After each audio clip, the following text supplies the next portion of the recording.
नीयत सच्ची हो तो पूरी कायनात आपके हक में खड़ी हो जाती है। ਮਾਨ ਸਰਕਾਰ ਨੇ ਨਹਿਰੀ ਪਾਣੀ ਦੀ ਸਮੱਸਿਆ ਨੂੰ ਨਜਿੱਠਣ ਵਾਸਤੇ ਬਹੁਤ ਵਧੀਆ ਕੰਮ ਕੀਤੇ ਆ।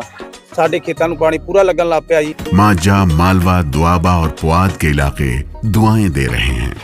ਮਾਨ ਸਰਕਾਰ ਦਾ ਬਹੁਤ ਬਹੁਤ ਧੰਨਵਾਦ ਕਰਦੇ ਹਾਂ। ਐਸ ਜੂਨ ਜੁਲਾਈ ਜਦੋਂ ਝੋਨੇ ਦੀ ਫਸਲ ਹੋਊਗੀ ਇਹ 85% ਤੇ ਪਹੁੰਚ ਜਾਾਂਗੇ। क्या अमित शाह को वाकई में बनाया जा सकता है डिप्टी पीएम, उप प्रधानमंत्री, या फिर किसी और का भी लग सकता है नंबर? यह कुर्सी आखिरकार किसके पास जाने वाली है? यह खबरें जो आपकी स्क्रीन पर है, जिससे संकेत हैं कि यह लड़ाई अब नंबर 2 की शुरू हो चुकी है, जिसमें आपको अमित शाह के साथ कुछ और किरदार, कुछ और चेहरे भी दिखाई दे सकते हैं। अब वो चेहरे कौन से हैं और कैबिनेट रिशफल के जरिए संघ और बीजेपी की विचारधारा नंबर 2 की कुर्सी पर आकर एक बार फिर से टिक गई है। जिस दौर में राम मंदिर चंदा चोरी को लेकर पूरे देश में हाहाकार है, उस वक्त यह खबर क्या संकेत देती है? नमस्कार, मैं हूं आपके साथ तिलक चावला। क्या वाकई में प्रधानमंत्री अपनी ताकत किसी और के हाथ शेयर कर सकते हैं, या फिर मोदी और अमित शाह के बीच यह सहमति लगभग बन चुकी है कि उनके रहते पावर ट्रांसफर हो जाए, मोदी के उत्तराधिकारी के तौर पर शाह को चुन लिया जाए तो यही ठीक है, या फिर असल में खेल पर्दे के पीछे कुछ और शुरू हो चुका है? गुजरात लॉबी, संघ, लखनऊ। दरअसल दोस्तों, नवभारत टाइम्स ने यह खबर आपकी स्क्रीन पर है, यह खबर छापी है। अमित शाह का प्रमोशन गृह मंत्रालय से ज्यादा क्या हो सकता है? डिप्टी प्रधानमंत्री के पद पर क्या अमित शाह को विराजमान करने की तैयारी है? क्या वाकई में यह ऐसा पॉसिबल है? और अगर अमित शाह डिप्टी पीएम बन गए तो फिर नायडू और नीतीश कुमार क्या करेंगे? लेकिन उससे बड़ा सवाल नंबर 2 की उस कुर्सी का है, जिस पर बैठने का मतलब होगा मोदी के बाद कौन? इसका उत्तर मिल जाना अब देखिए और समझिए। इस वक्त तो सबसे बड़ी लड़ाई नंबर 2 की है ना, और नंबर 2 की कतार में आपको कौन दिखाई देता है?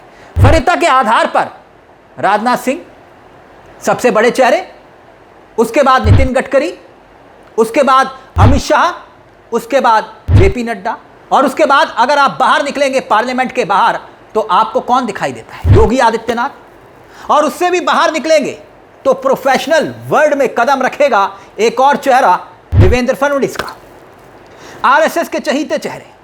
तो क्या डिप्टी पीएम का सिक्का उछालकर हर किसी को निपटाने की क्या कोशिश है, या फिर डिप्टी पीएम और मंत्रिमंडल विस्तार के जरिए मुख्यमंत्री और राज्यपालों की अदला बदली के जरिए नई परिस्थितियां देश के सामने बनाने की क्या कोशिश हो रही है? और उस दौर में जब राम मंदिर चंदा चोरी को लेकर पूरा पीएमओ खामोश है।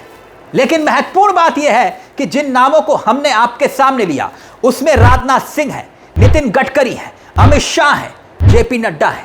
चारों बीजेपी के अध्यक्ष रह चुके हैं। गौर करिएगा, ये चारों चेहरे, चाहे वो राजनाथ सिंह हो, नितिन गडकरी हो, अमित शाह हो, या फिर जेपी नड्डा। और इस दौर में नितिन नवीन की उम्र देखिए 46 बरस की। अभी उनको लगभग 15 बरस और मशक्कत करनी है। 60 के बाद केंद्र राजनीति की धुरी में दिखाई देंगे। लेकिन राजनाथ सिंह, जिनकी उम्र इसी महीने 10 जुलाई को 75 वर्ष की पूरी हो जाएगी, 75 वर्ष, 75 ईयर, समझ रहे हैं ना 75 वर्ष का मैं क्यों कह रहा हूं? तो क्या उन्हें चंद दिनों के लिए डिप्टी पीएम बनाया जा सकता है और उसके बाद उन्हें बाहर का रास्ता दिखाया जा सकता है? क्योंकि राजनाथ सिंह मोदी के साथ उस दौर से खड़े हैं जिस दौर में मोदी के नाम को लेकर दिल्ली में लड़ाई थी। लाल कृष्ण आडवाणी रूठे हुए थे, और यह बात किसी से छिपी नहीं थी कि राजनाथ सिंह उस वक्त, उस दौर में गुजरात के मुख्यमंत्री नरेंद्र मोदी के साथ खड़े थे। और गोवा में जो कुछ हुआ, जिस तर्ज पर हुआ, हर किसी ने उसे देखा और याद है। खैर, आगे बढ़ते हैं। दूसरा नंबर नितिन गडकरी का आता है। नितिन गडकरी संघ परिवार के करीबी हैं, लेकिन इस वक्त संघ परिवार अपने तौर पर ना ताकत रखता है और ना ही दबाव बना पाने की परिस्थिति में दिखाई देता है। और उम्र की पड़ाव लगभग नितिन गडकरी की 70 बरस है। जाहिर सी बात है कि दिल्ली ऐसा होने नहीं देगा कि भाई नितिन गडकरी के हाथ में ताकत दे दे।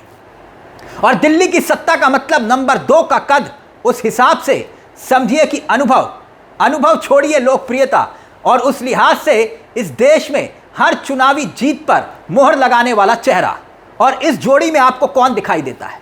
मोदी और अमित शाह। अमित शाह की उम्र 62 बरस की है।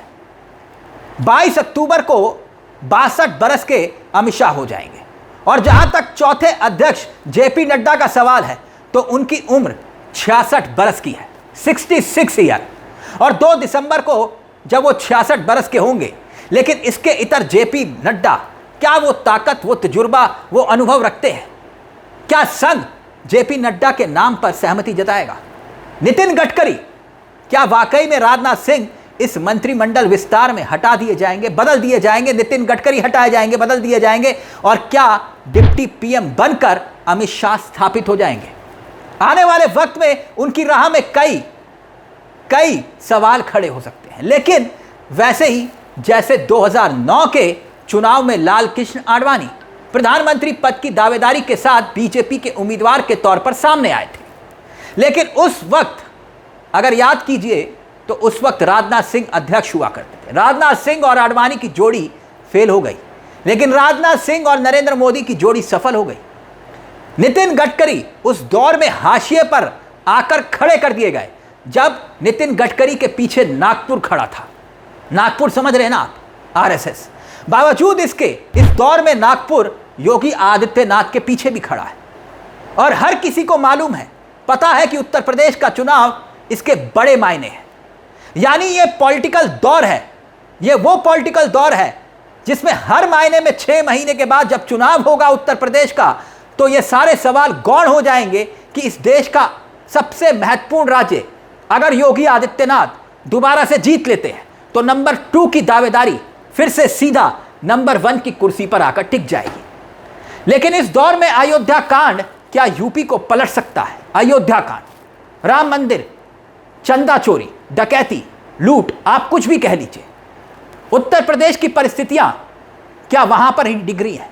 क्योंकि जिस हवा को इस देश की जड़ों के साथ जोड़कर बीजेपी ने जो ताना बाना बुना, उसमें चंदा चोरी का दामन पर दाग लगना वो दाग है जो हटा पाना अब मोदी और अमित शाह के लिए भी मुश्किल दिखाई दे रहा है। और कैबिनेट के रिशफल के जरिए, कैबिनेट में बदलाव के जरिए एक खबर आती है और वो खबर आपकी स्क्रीन पर है। इस खबर के मायने समझिएगा। हेडलाइंस देखिए क्या लिखी है। हेडलाइंस है, केंद्रीय सचिवों के साथ पीएम मोदी की चली 4 घंटे मैराथन बैठक। सभी विभागों के साथ क्या क्या हुई चर्चा? तो क्या इस बैठकों के जरिए सत्ता को ट्रांसफर करके डिप्टी पीएम को तैयार किया जा रहा है? अब जल्दी से एक और खबर पर गौर फरमा लीजिए। याद करिएगा उस दौर को, जैसे ही कुछ दिन पहले एक खबर आई थी कि देवेंद्र फडणवीस, जी हां देवेंद्र फडणवीस, इस किरदार को भूलना यहां पर नामुमकिन है क्योंकि इन्हीं को लेकर आरएसएस की ब्लू आई कहा जा रहा है इनको। चर्चा है कि आरएसएस ने कहा है कि पार्लियामेंट्री बोर्ड में इनको जगह दी जाए। अभी तक वो पार्लियामेंट्री बोर्ड का मेंबर कोई मुख्यमंत्री नहीं है। यह कहकर आरएसएस एक तरह से उत्तराधिकारी क्या मोदी का तय कर रही है। इस तरह की अटकलें तब भी लगी थी। अब गौर कीजिए, ध्यान दीजिएगा, इस वक्त एंटी इनकम्बेंसी में सबसे ज्यादा निशाने पर कौन है?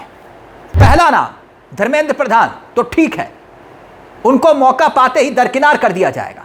दूसरा नाम नितिन गडकरी। एथनॉल का खेल, सड़कों पर जो खेल हो रहा है, टोल वसूली और साथ ही साथ गाड़ियों का भट्टा बैठना, जो परिस्थितियां हैं उसके निशाने पर नितिन गडकरी आ चुके हैं।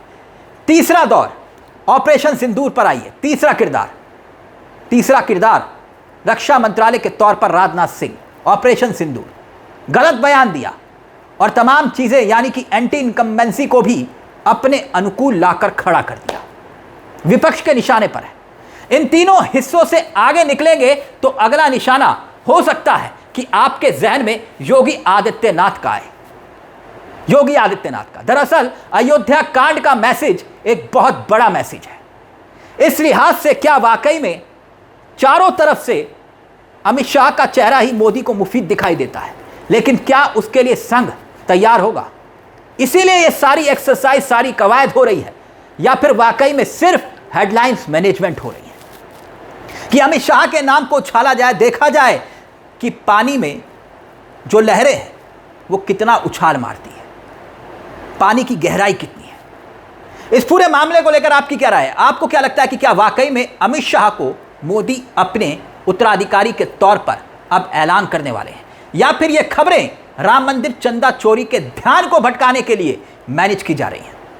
अपनी राय हमें कमेंट बॉक्स में जरूर दीजिएगा। मुझे तिलक चावला को दीजिए इजाजत। बेल आइकॉन दबा दीजिएगा। मंच आप ही का है, जहां सिर्फ हम खबर नहीं दिखाते, खबर के पीछे की खबर भी बताते हैं। नमस्कार, जय हिंद, जय भारत।